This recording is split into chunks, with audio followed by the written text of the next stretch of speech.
And now back to your regular programming. If you speak better to yourself. You showed up for like probably the dumbest conversation we've ever had on this show. Let's have that smile again. Tell me how that happens. Physically should not happen.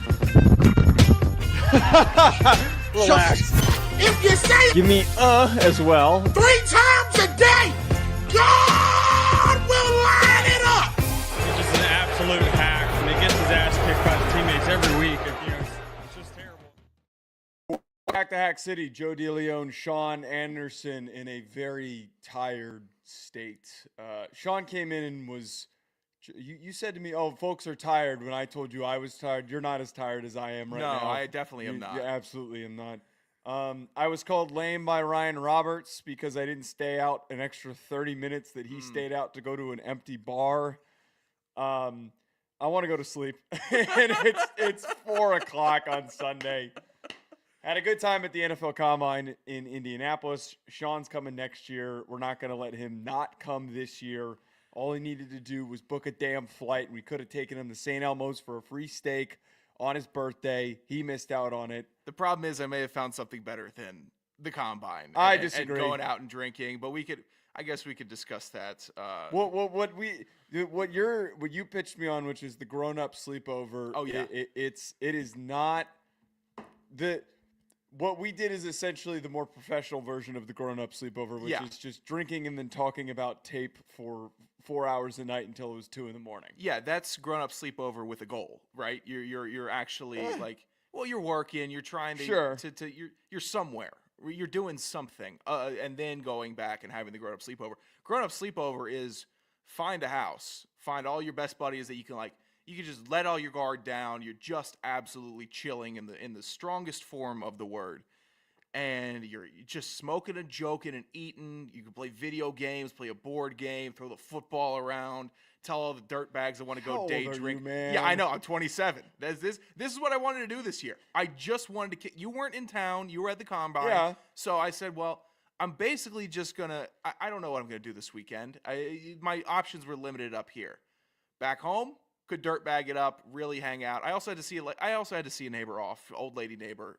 She's very nice and gave me a lot of work when I needed it. Okay. So I had to kind of see her off. So I coupled the two. See her off? Yeah, she's moving. She's moving out of the neighborhood. Oh, you made it seem like they were like putting her down or something. No. She's going to have adult end of life sleepover with all her best friends out in California. This is depressing. They're all buying houses out in this development, this 55 and up, I guess, community. They're all bought houses next to each other. Okay. I don't care about that. What were you saying, though? With the adult sleepover. I'm trying to get like her. She's got the right move. Get with your buddies, hang out. Sure. That's what I just wanted to hang out this weekend, and folks hung out. It sounded like a good time, but you should have booked the $150 flight to Indianapolis. The hotel room that I was in was comically large for how cheap that I got it. It had almost a whole separate area that you could have slept on the couch in. Oh, very nice. I would have charged you. Look, I wouldn't have charged that. you. You would have had the free accommodations. Also, you,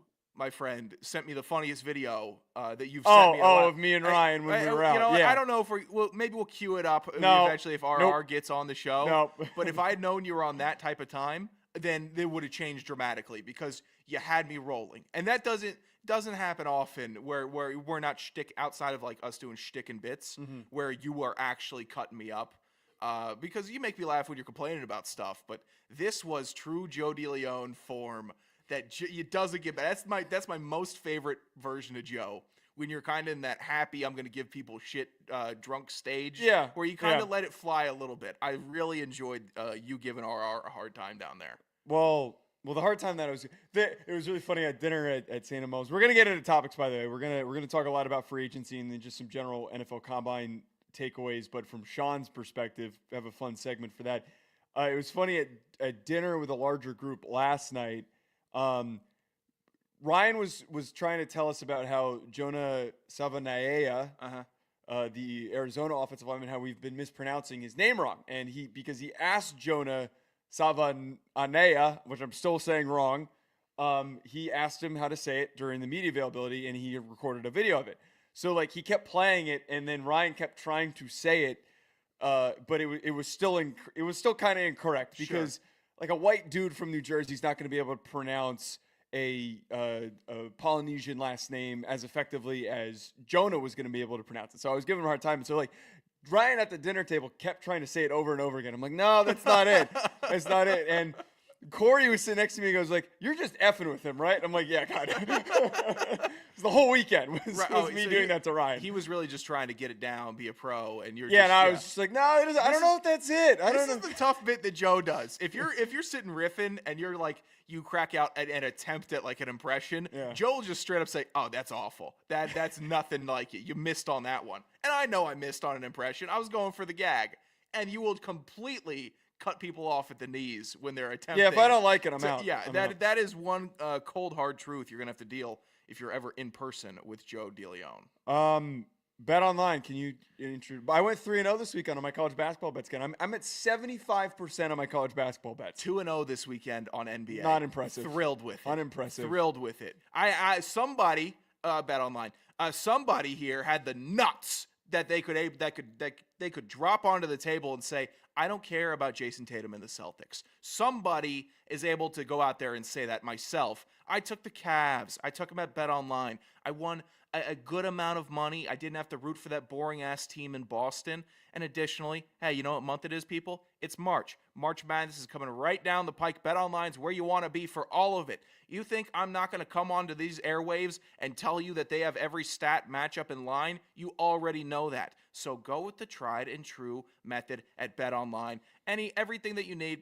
All sports wagering. Joe's on fire. The kid's on fire. We're all doing well. I don't know if you're on fire. I'm on fire. Don't lump me in with you. Your numbers are not as good as my numbers. I am confirmed on fire.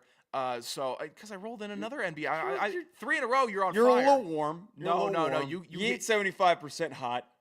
You hit one bet, you're warming up. 2 bet, you're starting to get a little hot. What is 75%? 3-0 on the weekend. What is that? Yeah, then you're hot. Yeah, you get 3 in a row, you're hot. We ain't the same. These are the rules of getting hot, heating up. Takes 2 hits. I think that there should be a larger spectrum than you're giving. I'm on fire, and I'm on fire at Bet Online. I don't know about that. The Washington. Oh wow, a lot of yelling. Wow, that one was bad. My throat's on fire. Honestly. Washington Commanders are on fire after they just traded for Deebo Samuel, the wide receiver from the San Francisco 49ers, who had requested a trade during Super Bowl week. This is for an undetermined 5th-round pick of all compensation. Ryan, I think there's, I don't know your name. I need to go to bed. Sean, I think that there's 2 sides to this that we need to look at. Sure. The Commander side and the 49er side. For the Commanders, this is a great poll. Only a 5th-round pick for a guy on the last year of his contract. You had the 3rd most amount of cap space available before you made the trade, so this is not going to put any stress on your ability to continue to build this roster during the rest of free agency. Deebo is not a guy who this year was forced to be the number 1 receiver for the 49ers because Brandon Ayuk went down with an injury. He's not the type of guy that's going to be the primary target. He's going to play off of the fact that there is a super dynamic guy on the outside in Terry McLaurin that he can be used creatively by Cliff Kingsbury to get open and to create splash plays. This is going to be a successful passing offense that's only going to get better. Keep seeing people downplaying this for the Commanders. This is an awesome move for really, really cheap capital. But I got to bring up here, Sean, for the 49ers side, I think that this is a really concerning move that they're making. I know that they were in a difficult spot, that Deebo had requested a trade. And when I say this is less to do with Deebo specifically, but more with what the future of this franchise is going to be once they sign Brock Purdy to an extension. It seems very likely that Brock Purdy is going to be making in the range of what Jared Goff was making that he just got on his $50+ million a year contract. That's what's been reported on. That's what a lot of people keep saying is he's going to be in that ballpark, 55, 57, which is going to take up a ton of room on the cap. Brock Purdy was great for the 49ers because he was cheap and they keep paying everybody else around him. And now we're in the situation where he is now going to be the most expensive player on their salary cap. So they're eventually going to have to deal with more and more of this going forward in the next few off seasons of trying to ship off their most important players. They're not going to have the money to dish out these big contracts like they gave to Deebo. Right. Now, Brandon Ayuk is being brought up and discussed as a possible player that could get moved during free agency.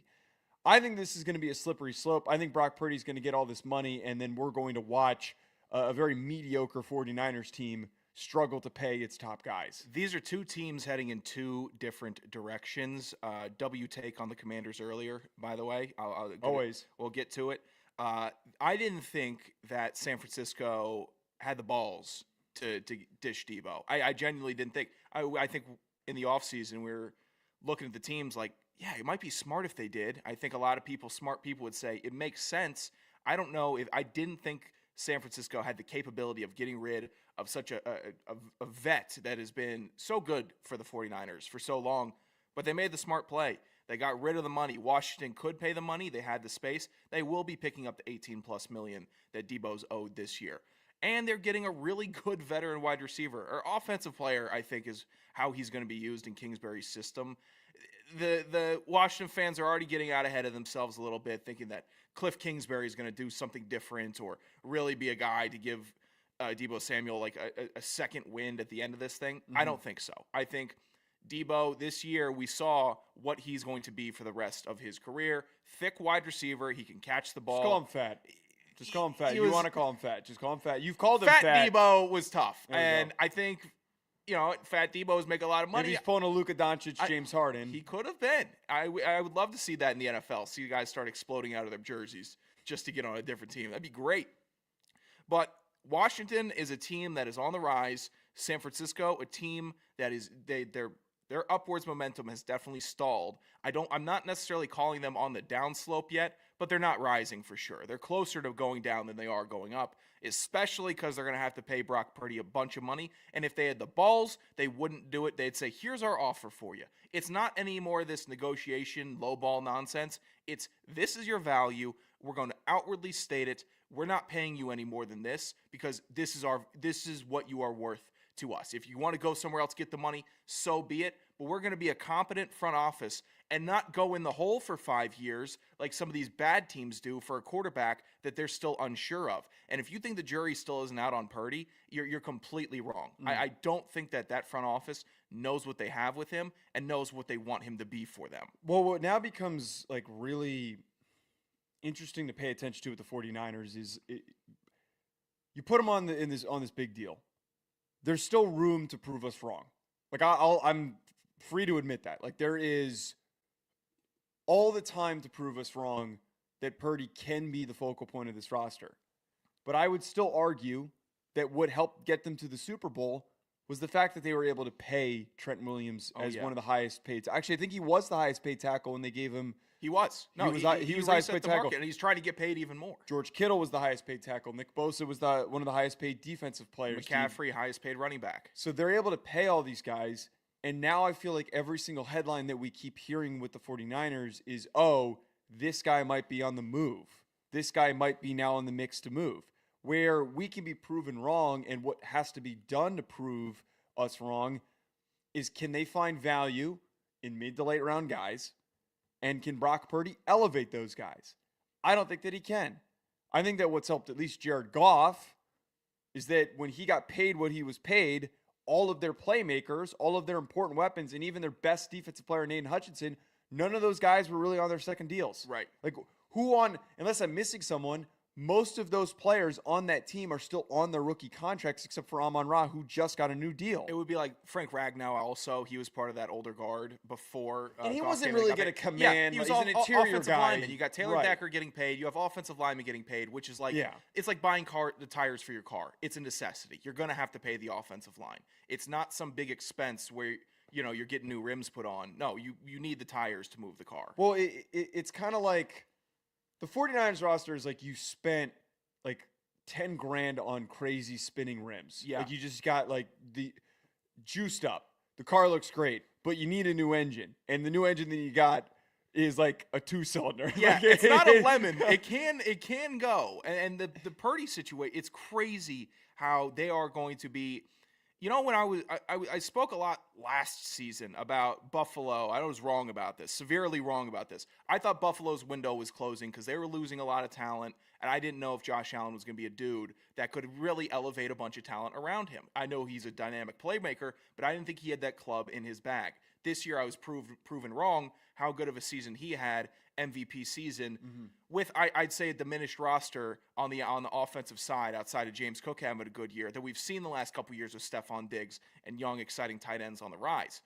San Francisco, this is what a window closing really looks like: is quarterback uncertainty, veterans that were massive contributors a couple years ago starting to decline, and money issues are starting to rise. So the money's not good, the quarterback is uncertain, and all the guys that you were taking to the Super Bowl with you 3 years ago, they're not those same guys anymore. So this is actually window closing because you need at least 2 of those 3 to not be happening, and they got all 3 happening. If they had a good quarterback, I wouldn't put them in window closing category. Right now, that's getting pretty close. The red flags though are just like violently glaring. They're very, very there's very limited positive signs. The best thing that they can do this offseason is pay Brock Purdy, and it's not as great of an accomplishment as I think many people would think. They could get it done. Everyone could sign that paper. It's great for Brock. We got it done. Look at us. Yeah, it's on him now. That's what those scumbags are going to do, like they tried to do with Trey Lance. We bought ourselves 3 years. Good luck. We discussed a lot of the speculation on what was going to happen with Matthew Stafford and the Los Angeles Rams. One of the things that we said on this show that it didn't really make a whole lot of sense for him to leave Los Angeles. And what do you know? Lo and behold, it was a lot of posturing. Yep. It was a lot of, hey, I'm going out with the girls tonight because you're getting in a fight with your boyfriend. And then you get you get a text message at 8:30, a lot earlier than you'd think. I miss you. I'm coming home. That's what happened here. Stafford, though, is going to be returning on a restructured deal for what's going to be the end of his career, which was, again, the smartest thing for him. I saw, I forget who on Yahoo Sports wrote a really good piece on this, actually, like to put it in good perspective. He decided to not go the Aaron Rodgers route, which we're going to get to in a second, which is, see how you can finish things off with a different team. He is smart to go where his best success has been, which has been in Los Angeles, to see if they can put together one final nice hot run to win one more Super Bowl before he walks off into the sunset. This was the right move for both sides. Going to New York, going to Pittsburgh, and guessing and praying that it was going to work out. And then on the other end of this, if you're the Rams, why the heck would you risk bringing in another dude when you knew what you got out of Stafford, when the guy before him that you quite literally traded away was just not enough to get you there all the way to winning a Super Bowl with Jared Goff? Right. You tried it with another guy before. You didn't get it. So here we are. Matthew Stafford, he's coming back. I love it. My condolences. I'm sure you had a fun couple days just kind of speculating what it would be like. I know he wasn't coming. Of course he didn't. Of course he didn't, because he was in a relationship. They were in a fight. I loved your analogy. It's, I'm in a fight. I'm gonna let somebody buy me a drink tonight. That'll show him. I'm not gonna just. And then what happens? 8:30. No one bought me a drink. Yep. I'm sick of it. I'm going home. Or the biggest, sweatiest guy at the bar came up to you and you're like, oh no. Right. Oh no. Also, there's a 55-year-old man and a 300-pounder, and you're like, I need to go home to my boyfriend. That was what this was. Been in those situations. Yeah, I've been. Update, by the way. Yes. 2 for 2. Ex-girlfriend's engaged now. As of today. Oh, no. Oh, yeah. Oh, shit. That guy came home, 4-hour drive back up here today, did some work, opened up Instagram, first thing I see. Boom. There we go. So that is now dropped. Are you good? Oh, yeah, I'm fine. But that was just a little bit of Sean That's Anderson. That's wild. News. That is, man, like the we're kid's 2 for 2. I don't know if that's you're saying that like you're proud of that. I mean, it's not Ladies, something I'm taking pride in. If you want to get engaged, date Sean Anderson. I'd say you will get engaged to if you date the Sean, guy after Sean. Yeah, if you date Sean Anderson, I'm a great number 2 second You're boyfriend. the Detroit Lions. Yeah, you're the Detroit Lions, man. It's the whole, I've been told third person that you're in a real relationship with, that's where it goes. After that, disaster. Oh, so you're only at 2. Yeah, I'm at 2. Okay. I got 3 coming, but I think I'm a really good 2 for a lot of people. So maybe Matthew Stafford should have left. Maybe he should have dated whoever the third person. Here's the thing. I think he supersedes the rules because he got a ring with 2. Then you stay. Okay. You're locked in.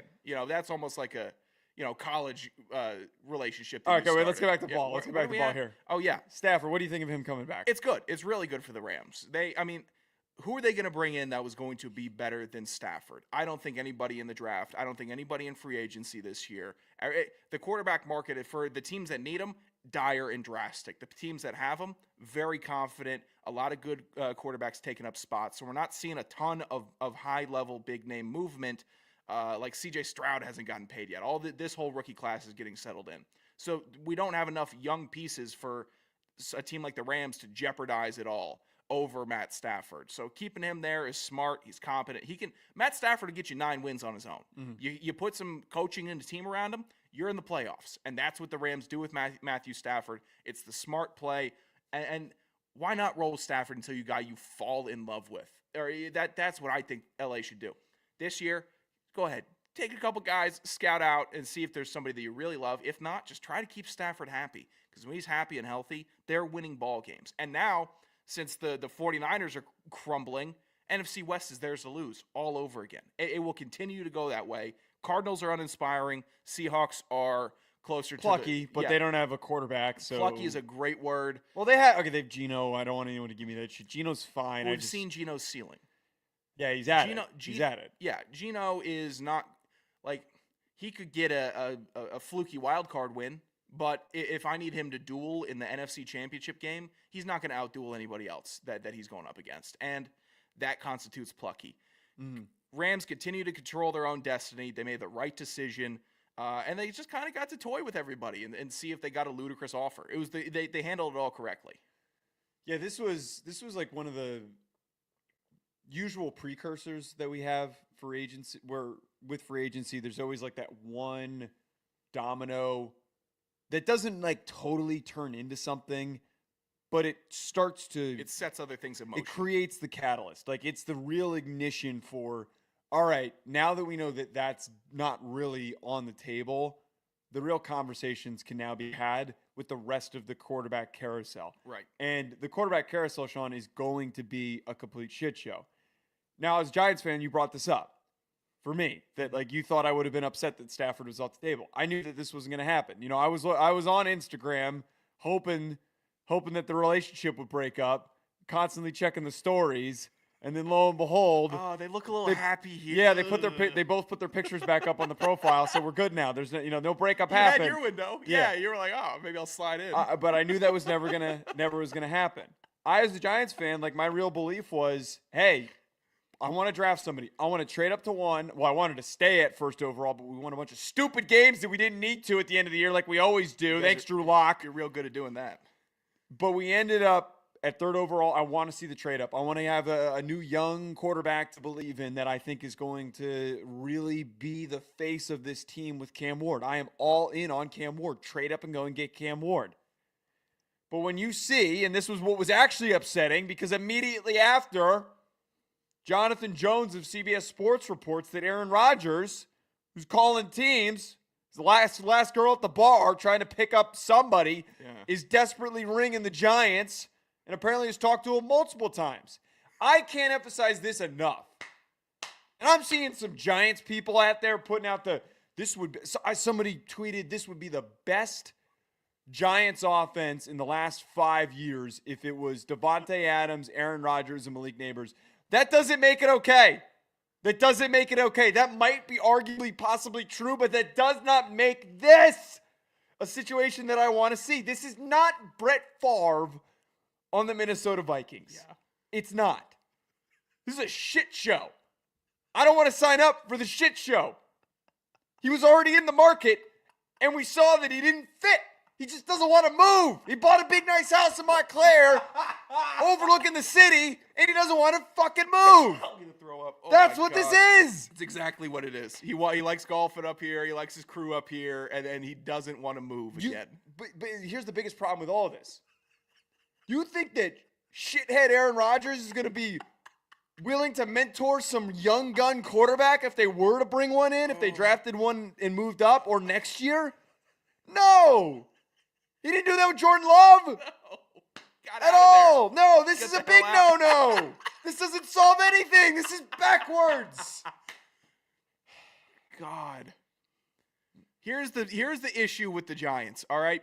You guys have been really, really starved, all right? I've liked to take my consolation starvation as a Falcons fan and say, oh, I had to watch Marcus Mariota, Taylor Heineke, and Desmond Ridder, right? I had 3 bad years.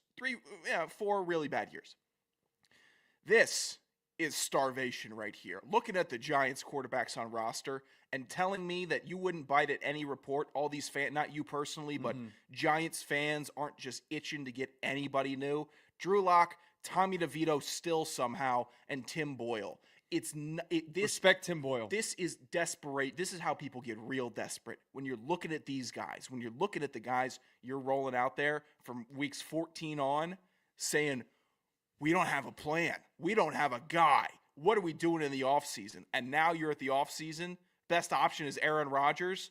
Oh, my God. What a disaster. Wait, but that's not the best option. The best option would be quite literally just not taking anyone and moving on to Tommy DeVito. Like that, You're kidding me. I couldn't. That would kill this city. I would rather. We'd have something to root for, which is the Italian gimmick. They turned on him. We didn't turn on. Well, we turned on him because he turned on you. He said enough of the Italian shtick. I think because you take it too far. You guys take it too far. Look, he's awful. Like, let's just be honest. He's awful. He's not good. But I would at least have a bit to play into. Like, I'd have a bit to pay attention to. Be like, all right, we're awful, but like, hey, there's an Italian caricature lining up at quarterback. Sure. I get to be all AO and shit on the podcast when he throws like a touchdown to 3 interceptions in a game. You think his agent would get some screen time? Probably a little bit too much. I heard he's a little bit of a difficult individual. Oh, well, he repped one of our teammates. Oh, that's very nice. Look, no, he repped Sebi. You didn't know that? No, I did not He's know Sebi's that. agent. What? You didn't know that? No clue. He reps like all the Don Bosco guys. DeVito is a Don Bosco guy. You think he repped LB? LB went to Don Bosco. I don't know if maybe LB wasn't good enough. He wasn't good enough for the. LB was better than Sebi. Well, wait. Actually, well, maybe LB he's played in the CFL. Maybe he's only repping the Italian sorry, guy. Sebi. He's sorry. I'm not the Italian guys that came from Don Bosco. I'm sure that doesn't get old. But here's my thing though: is that like I would rather be aimless next season than try to do the whole Aaron Rodgers rigmarole. Like, hey, like, oh, hey, whoa, does he still have it? Does he still have it? This team doesn't have anything. He needs like when the Vikings were good when Brett Favre stepped in, they had Adrian Peterson and they had some defensive dominance. Like they had something.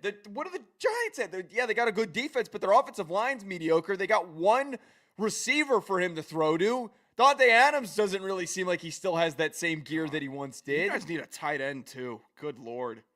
Yeah, that's tell you Elijah Arroyo, give me him. I can't have Aaron Rodgers go to the Giants because that would transform this entire show.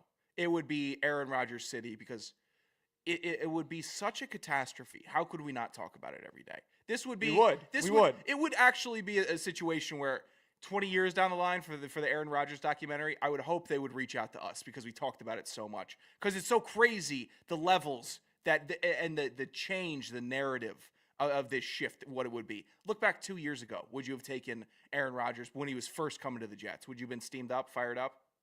No, I wouldn't. I still wouldn't have wanted him at the time. Before he hurt his Achilles. Something was afoot. Something didn't. It just never felt like it was something that was going to work. He was at the very.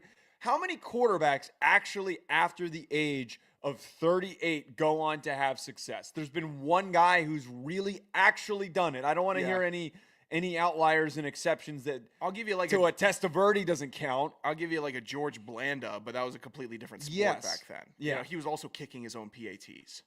But George Blanda rules. Yes, I had this.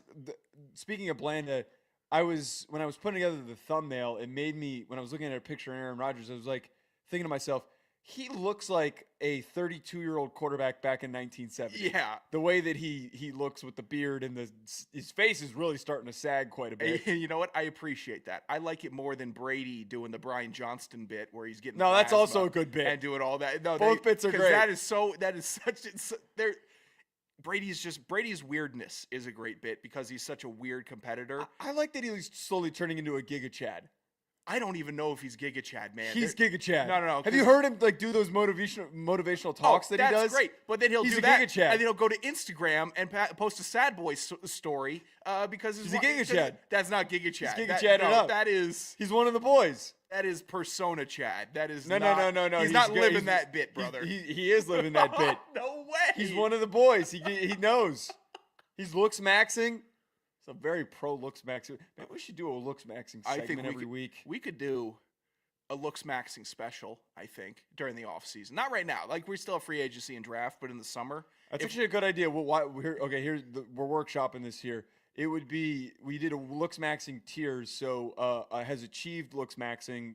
So it would be Jalen Hurts, Tom Brady.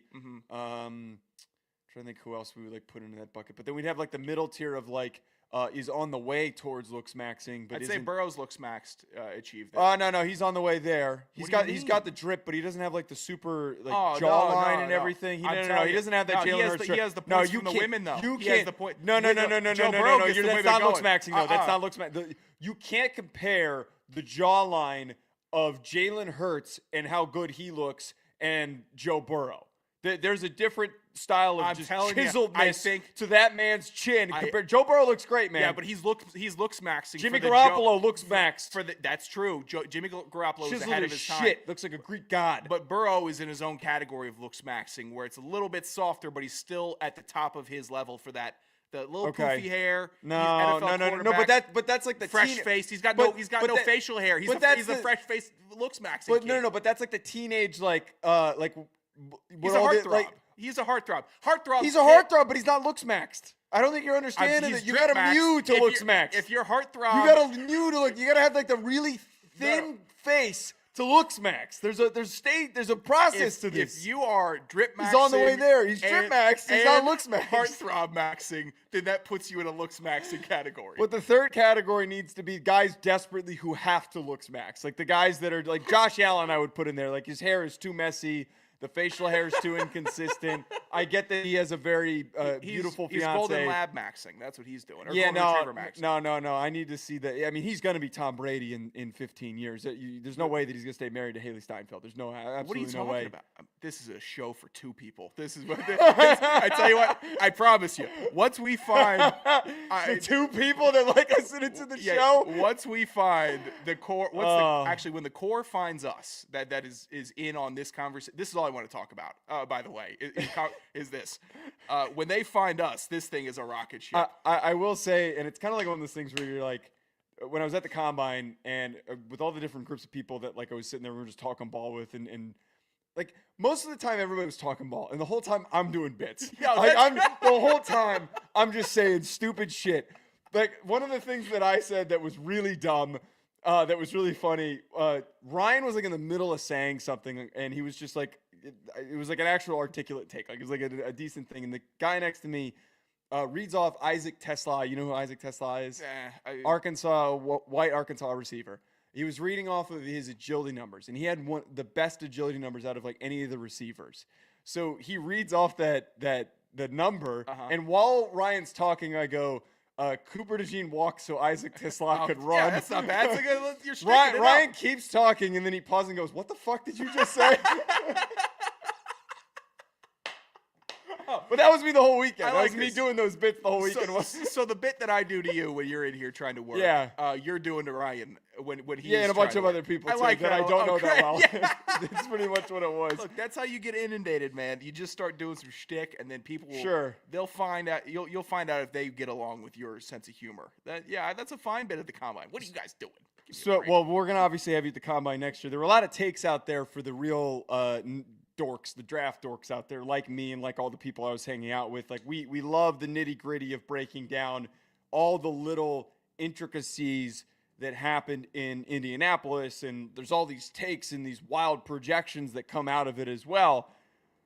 But from you, who wasn't there and who is not one of these football film nerds, I want to know, like, what were your biggest reactions to some of the craziest takes that were put out there? We got a lot. A lot came out of this Combine. Let's get the first one here. And this was a special Combine because we didn't have like maxed out star potential going in and running and competing in the event. So you had people really doing their work because this is what the combine should be. It wasn't a massive event. First, I had an issue with any Jackson Dart buzz, and a lot of quarterback buzz at the combine irritates me. If you're someone that's vouching for Quinn Ewers, like there was a Texas page that irritated me because Quinn Ewers completed 21 of 23 passes on air during the combine. He did look pretty good though. But here's the thing: it's the combine for quarterbacks, right? It's the combine is not the quarterback's time. You can go pro day it up, and that is on field in game stuff for me. Combine, we're throwing on air. We're throwing to a bunch of receivers. You've been throwing all week. You've been throwing all off season. Like this is where you're going to just be you. That is. I don't read into the quarterbacks of the combine as much as everybody else. So this Jackson Dart draft buzz is killing me. I thought Dart actually, admittedly, was a. He did what he was supposed to. Like the ball was getting placed well, and he had a couple like really nice deep balls, and then there were some routes that he wasn't able to like really connect on and drive on. The thing with Quinn that you just brought up, if I told you coming into the week, you having been a college football fan and watcher this whole year, if I asked you, Quinn Ewers or Will Howard, who do you think was the more accurate guy at the NFL Combine, who would you have guessed? I would have guessed Will Howard. Will Howard was an erratic He had a bad mess. He had a bad time. And I had somebody who was giving me shit for pointing this out. You don't need to go out there and be perfect by any means. You just need to have a couple nice throws. You just need to look poised. Will Howard is one of the worst short-term memories of any quarterback in this class, and it showed up during the combine when he visibly had a meltdown. Like you could see that he was flustered. The ball wasn't even one of those things where it's like you keep seeing him throw high balls or you keep seeing him throw low balls. It's like, Will, he's a little behind. Yeah, over the place. Yeah. They weren't even in range of catching. So for Quinn to be the guy who's coming off of the oblique, which was brought up at the beginning of the week, for him to actually look comfortable and he was just out there at a 7-on-7 drill and he was just kind of throwing the ball to his guys, that made me feel a little bit better. And I have to I haven't graded either of them because I hate grading quarterbacks, and I always do them at the very end of the cycle, right? Especially when there aren't very many guys who are QB1 caliber players outside of the top two I have graded. I'm going to go back and watch them, and I'm going to take that into consideration knowing how they perform. From what you saw. Let me rephrase a little bit here. I think the combine can be good for seeing a Will Howard go out and melt down. You know, and not because of the spectacle, but because the combine passing should be the bare minimum achievement for NFL quarterback. If you can get through that, then that is the lowest test to pass on if you have the goods to be in the NFL. You hit all the passes on air. You're just taking the coaching, taking the instruction as it goes. Everyone's a little bit uncomfortable. And then if you can get through that, then maybe you can get to a mini camp. Maybe you can go to a pro day. It is the lowest bar for NFL quarterbacking. And if you can't do it, I get Will Howard, but anybody that can do it, that's like passing a pop quiz before we have to do the SATs in a couple months. So all the quarterback buzz, I don't buy that into. Brad Crawford, I guess 24/7 Sports, he killed me. He gave loser grades to Harold Fannin. I don't know why he's giving grades. He's a recruiting guy. His winners and losers were his two losers, Harold Fannin, out of the others. I took an issue with Fannin. You knew Fannin was going to be big and stiff. Everyone knows Fannin's big and stiff, but he's a big ox that when he gets the ball, great yak potential. And Cam Scatterbo, he's giving him shit for not running. That one's unjustified. For not running, and then also he said he only had a 39.5 vert. He said only? Yeah, he only did the vert, and then I think he said but that's how I read it the first time. I was going to say that was one of the best. But he didn't highlight a very good vert. He just said, he had a 39.5 vert. He knew. Okay, that's a good vert. I tweeted this also. I kind of respected the Cam Scatterbo. The bit that he did, he basically showed up, interviewed, and said, you know what? If I go out there and I run just a hair under 4.7, everyone's going to get really upset. I know I'm going to jump really well. I'm just going to jump and leave. I have never seen a running back only jump. Why not? He's got good explosiveness. The Scatterbo thing I don't agree with. He was smart to not run. I was fine with that, and I thought given Fannin... I'm sad they agree with. The problem with Fannin was... This is where all this discussion comes into, and it's been one of my biggest frustration points with people responding to me on Twitter of why are you wildly overreacting these things? I'm not wildly overreacting. I'm merely pointing out that when the numbers don't match the film, we have to go back to the film. That's the whole point of the combine. I would hope everyone would. If If you just see the numbers and then you keep your grade after, that's a problem. That's like getting new information and then just going, oh, well, and then moving on to the next thing. It's stupid to do that. So for Fannon's case, his best trait was his long speed. His best trait was that he was running past everyone. He's not a great change of direction guy. He just runs past everyone. He's an awful blocker, and he was shit against the blocking dummy. The blocking dummy kicked his ass. He got completely worked by the blocking dummy, and he was he only ran a 4.7. He was supposed to be a 4.6, maybe even faster guy, and he only ran a 4.7. I just need him to be Antonio Gates, where that is ball in the air. His positioning is better. His hands are great. And I just don't think he's Antonio Gates. He was called Antonio Gates Jr. 1,000 times. But just because he was called that against a bunch of G5 opponents doesn't make him that. I'd love to crush it. But if we want the uber athletic tight end, the league isn't ready for that. They don't know how to use the uber athletic tight end. He's not uber athletic. Exactly, but people want him to be. They should just be reading him as they should just be reading him as that type of tight end and how to use him that way. They all want him to be Kyle Pitts. He's not Kyle Pitts, and Kyle Pitts stinks. He's an up back on punt. I'm telling you. And you give him a couple goal line carries. That's and he'll come out of the backfield. You can maybe put him in line in a 2 tight end set, in a 2 running back set. Like I got that is the most that he's going to be. I think he's going to be a guy that people underestimate in coverage, and he just I think he could be that type of dude. I guess last one here. Well, the Tez Johnson stuff as a whole. I'm going to disagree with you. This has been a big saga, but I guess an underdog writer, Hayden Winks, not taking a shot, but just crediting him here. Said his day 2 status draftability is done for after the combine. Yeah, it is. Let it be known. Johnson weighed in like sub 100. 154. 154. Ran a 4.55 40. His fastest time was a 4.51, which is still egregiously slow for a 150-pound receiver. That's true. He did torch it up in the gauntlet, and his 3-cone was very good as well. Like we knew that was going to be good. Yeah, of course. I think that he could be a late day 2 guy. He's an NFL guy, man. We watched him play. I don't think that 40 is his thing. If the 40 is not his thing, that so be it. But I think he makes up a lot of speed with all the extreme quick twitchiness on the cuts. I think there's a way for him to contribute on a team and make a roster, but it gets hard when he's 154 pounds because the 4th, 5th receiver on a team needs to have good special teams value. Maybe he could end up being a good kick returner. That is totally out there for him. I'd test him there. Here's the problem. For for what you just said of like maybe the long speed's not his thing. If he was 185 pounds, I would say, you know what, Sean, you're totally right. Look at the short area stuff that he did. Sure. When you're 154 pounds, it makes it incredibly difficult for your body to withstand the contact and the breakdown that you go through during an NFL season. We're seeing this with Tank Dell right now. Tutu Atwell has also been inconsistently healthy. Both guys that are in that 160 range or lighter, both those guys ran much faster 40s. The relevance of the weight is important to bring up of saying he needs to put on weight.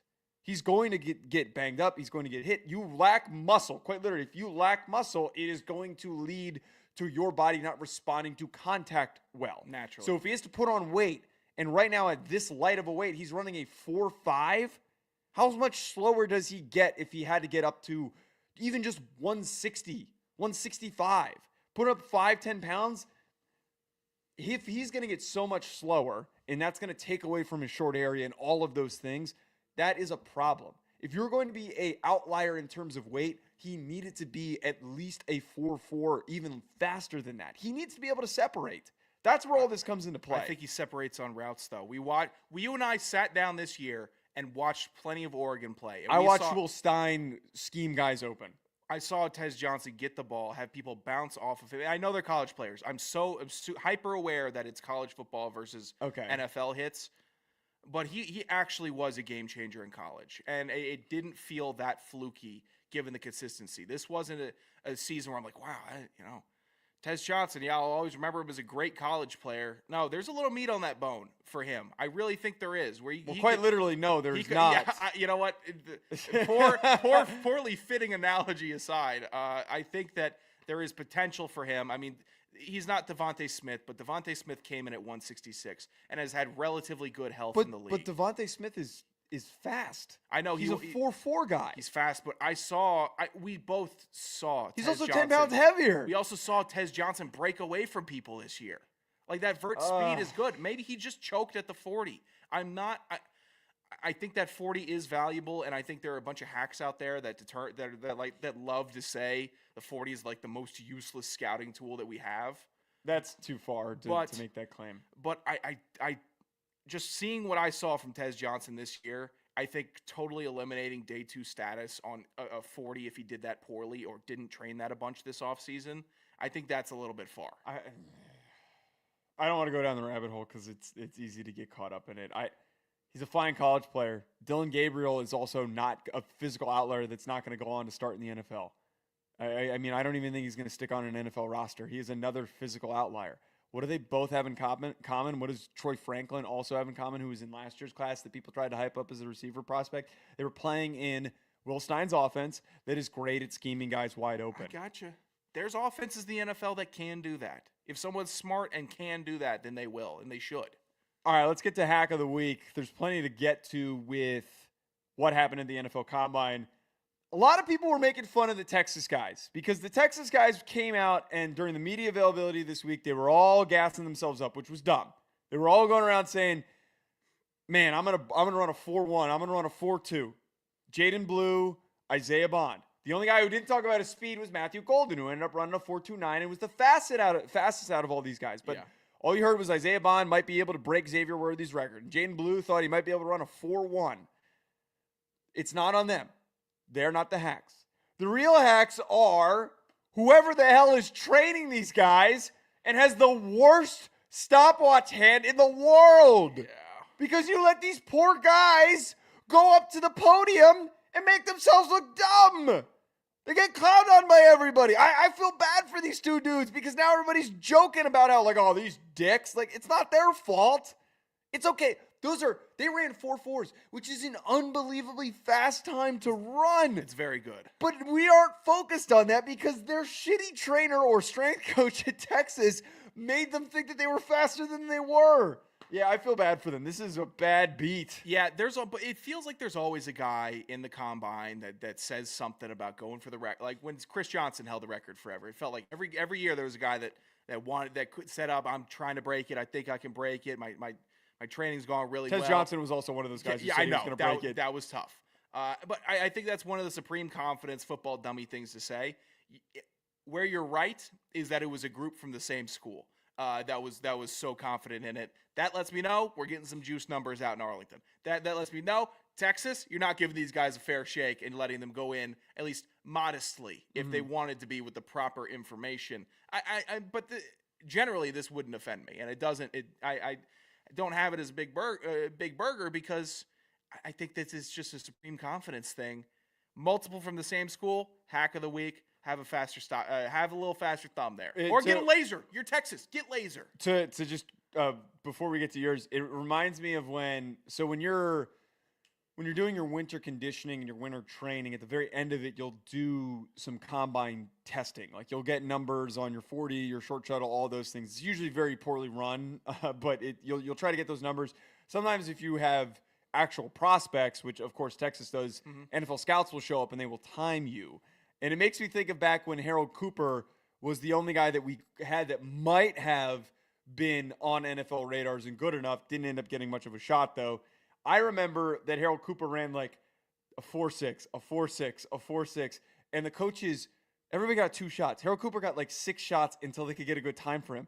And then finally, someone happened to have a good little click, and he ran like a 4.29 the last one. I'm like, okay, all right, guys, let's be real with ourselves here. There was a couple times training at the end of Rhode Island where we had some guys, and I'm sitting here like, this is a little favorable. Like I know these guys have NFL speed, but still a roadie. Still, right.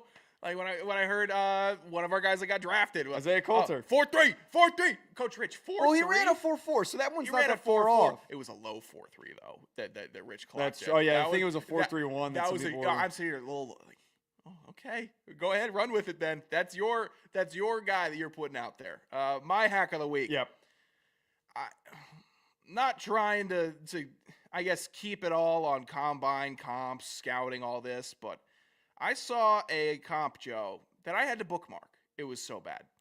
It offended me. I had to save it. I said, I got to bring this up to Joe. I got to bring it up to Ryan. At some point, this stupid comparison has to come out. This is Pro Football Focus, puts out a big graphic. Who's on the front? Cam Ward. Bang, Cam Ward. Big handsome Cam Ward. I know what you're ready talking to about. Studley. He's going to be probably a top quarterback picked. I'm like, oh, all right, this graphic's got me. I'm in. Who's Cam Ward? And I start looking behind. They have a player, a quarterback behind him. I'm like, okay, I am not going to get to the face yet. Let me see the arms. Okay, big arms. Okay, big chest. Oh, that's a bigger chest than Cam Ward's. What's the face? Oh, that's Ben Roethlisberger imprinted behind Cam Ward, and they said this is their comp. This is a PFF official posted comp. Trevor Sycamore was the one who put the comp out. Wait. Finish your take. And I watched the video of him talking about it, and it actually is not that egregious. I'm mad at the social person for just putting the graphic out. That is irresponsible. I know why they did it, because they sucked me in. They got me. Yeah, they got you. We're talking about it. We're sitting here talking about it. Yeah, they got you, dumbass. I felt a certain way dumbass about it. Here's the thing, though. With the comp, though, with a comp that you're just going to post to social media, it has to click. It has to be something that says, I see that player that's being compared to in my brain. I see the other. I make an instant comparison because they play similarly or they have a major detail about them that can be comparable. The fact that we got Trevor Sycamore putting out a video explaining and going to if you got to put together a whole thesis on the comp, it's not a comp. You're making a full analysis of why they could, should, and would be this player. A regular putting it on Twitter comp, this was horrible. Horrendous. A little baity. His argument, and when he was talking about it, I kind of understood it. It was, yes, Ben Roethlisberger is much bigger than him. And his pocket presence and his ability to barrel through people was very different. Yeah. But his comparison was like from a demeanor standpoint and a play style standpoint, where just in the pocket, like the most relaxed person you've ever seen in the pocket, and he's just kind of winging it.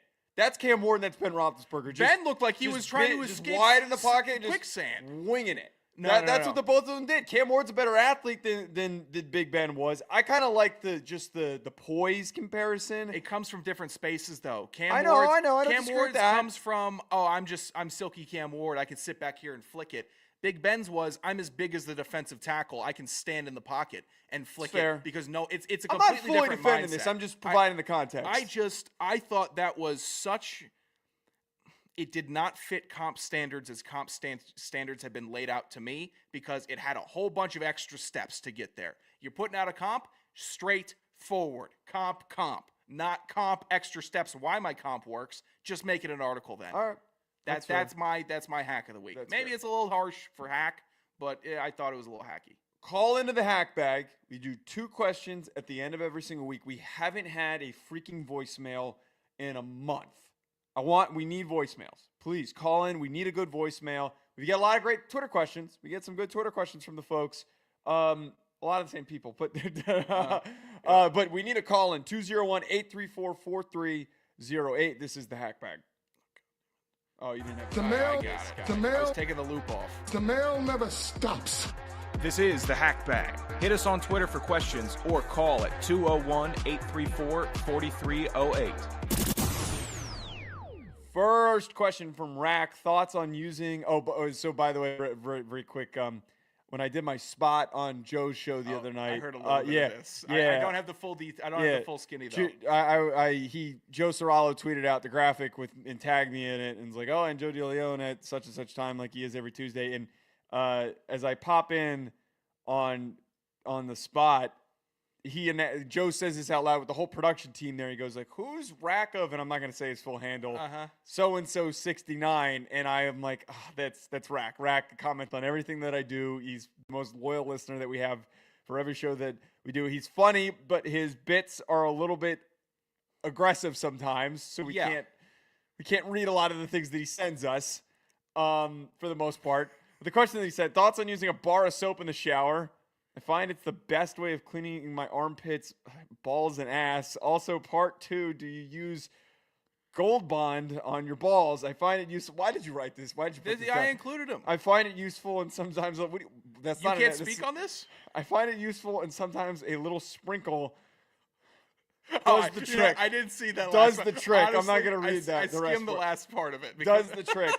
No, I don't, because I don't chafe like I used to when I used to be wide as shit. I'm much lighter now, so I don't chafe anymore. You know, I lost weight so I wouldn't have to deal with this. No, the bar of soap I'm out on. The bar of soap's gross because you're just kind of like moving around the same dirt. So no, I'm not in on that. I mean, I've used a bar of soap. I use a bar of soap. I will put a bar of soap on my loofah.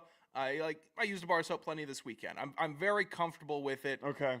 I don't think it's the best. It's not going to be the best at anything. Most bars of soap don't smell the best either. Yeah, it's just a bar of soap. It is the product that is clean, but it's not the best apparatus to get yourself clean. Gold Bond, yeah, when I was chafing, it was good.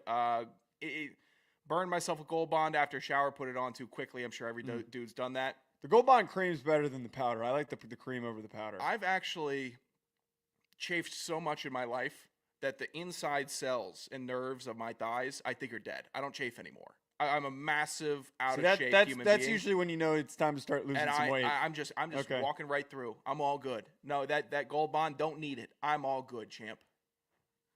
Okay, I'm not reading the first question that Chester What do you wrote. mean? And what That would only mean if it's implicating. I don't think you would. I don't even have an answer to that. I'm not going to read it because I don't have an answer to that.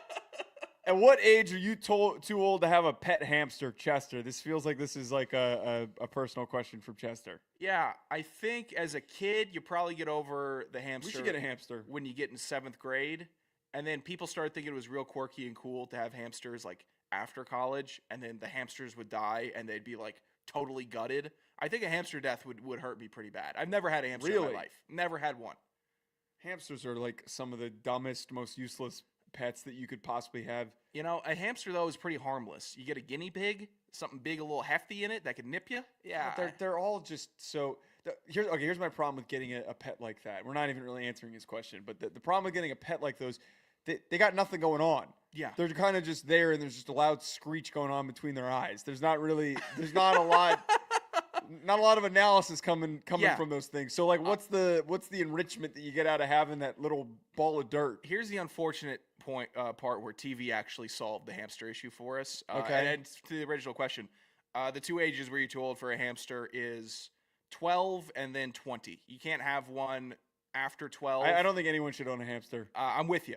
But in the office, Steve Carell, a.k.a. Michael Scott on the show, wanted to put hamster tubes all around the office and have hamsters running all over the place. That's a good bit. That's the best thing you could do with a hamster. Sure. Is have them completely in your area with tubes all over the place. They can feel enriched, go all over, but it's too much. It's not reasonable for a pet to have so much tube maintenance to make it worth it. Other than that, it's just kind of chilling there. I'm kind of now like loosely thinking like how could we have a hamster running loose around the apartment?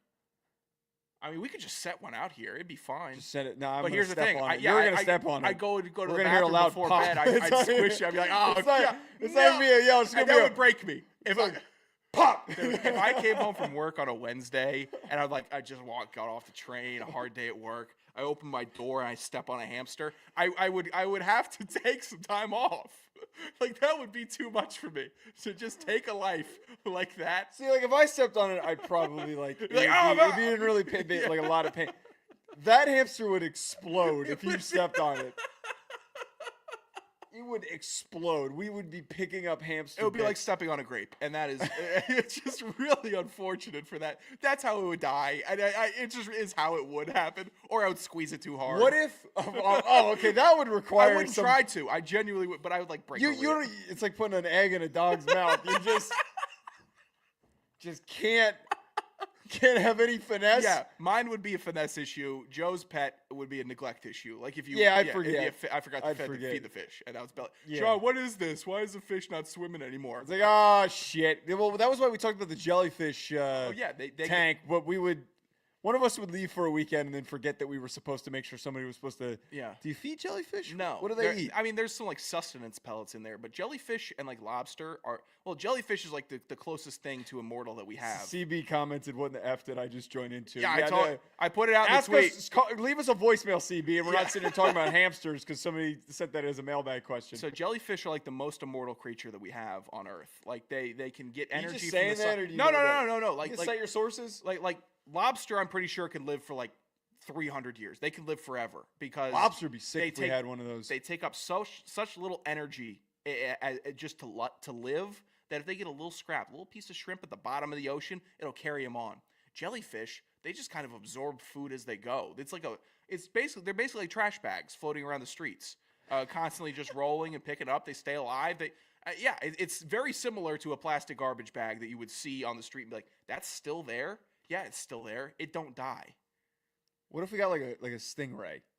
Oh, we have enough space for one of those? Stingray would be a sticky wicket because I'd get jabbed. I'd get barbed with it when I would. Why? Because I try to pick it up. I try to play with yourself up for that failure. What about an iguana? I feel like an iguana would be pretty sick. Iguana, those are a little too big, a little too stinky. And they get a little. I have heard they end up getting turtles too. They're a little aggressive. Turtles smell like turtle. Did I tell you about my kidnapping a turtle thing?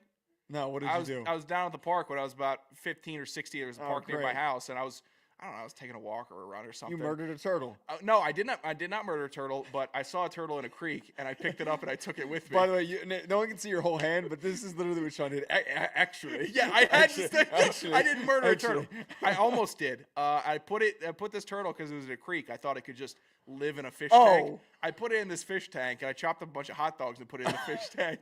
So I'm like, oh, this turtle, it's got something to eat. It's got some water. And it was How old were you when you did this? 15. Oh, I was playing. Oh, no, you're wait. You're well over age to know that was not going to work. Yeah, I should have just put it like I thought you were 6. No, this was fully like, yeah. You fucked up a poor turtle. I took it back, though, after about a day and a half of hot dog water in the fish tank, which it didn't eat. What else was in this? Wait, where did you get the fish tank from? I just had a fish tank. It was an empty fish tank. Yeah. I filled it up, had a couple. Because I wanted to get some fish, and I was walking around. I guess I didn't have fish money, so I found a turtle. Well, you had fish tank money. Oh, no. The Anderson family, you put a fish tank out on the curb. Someone's going to have a fish pretty soon. There's a fish tank. Because I do friends at my parents' house this weekend. There's a fish tank in my basement that I think you've seen in the back bedroom. A gigantic fish tank. I've been living in this house for 25 years. I've never seen a drop of water in this fish tank. It's there just in case. Why do you have it? It's shell storage. That's what it is. Ryan's sending us really horny messages right now. Ryan's got to settle down. That's how it goes. So wait, is the turtle dead? No, turtle's good. I took it back to the park the next day, and I let it. Buddy was eating the hot dogs. No, I think he was just treading water for about a full day, trying to stay alive. And then, I didn't even register that part. So you're telling me that you dropped this poor soul in there, and he couldn't even swim? No, he could swim, but I don't think he liked to swim. They're amphibious, so they can do either. How does this thing not die? Paddling, you basically tortured an animal for multiple days. Yes, but then I had to come in and you need a single hot dog?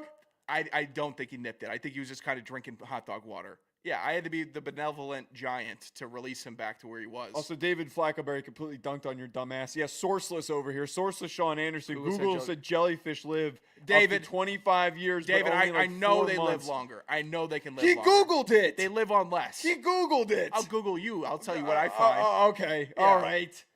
Yeah, you just got dunked on. I didn't get dunked on. This is why we need a fact checker on this show. You're just saying shit. He did not disprove the lobsters either.